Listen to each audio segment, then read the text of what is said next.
একা ঘরে খাচ্ছেন, হঠাৎ গলায় খাবার আটকে দম বন্ধ হয়ে আসছে।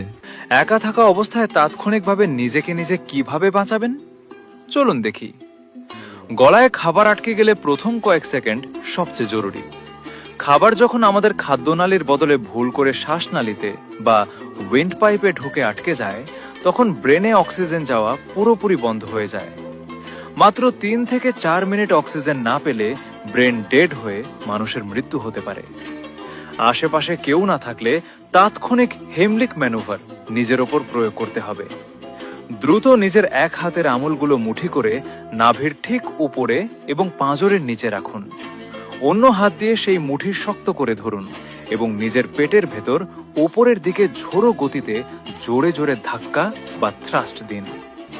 যদি হাতে যথেষ্ট জোর না পান, তবে 1 সেকেন্ডও দেরি না করে একটি চেয়ার বা টেবিলের শক্ত কোণা খুঁজুন। আপনার নাভির উপরের অংশটি সেই কোণায় চেপে ধরে নিজের শরীরের পুরো ওজন দিয়ে সামনের দিকে জোরে জোরে ধাক্কা দিন। ভেতরের বাতাসের প্রচণ্ড চাপে আটকে থাকা খাবার বন্দুকের গুলির মতো ছিটকে বেরিয়ে আসবে। আটকে থাকা খাবার বের হওয়ার পর জোরে জোরে কাশি দিন এবং লম্বা শ্বাস নিন।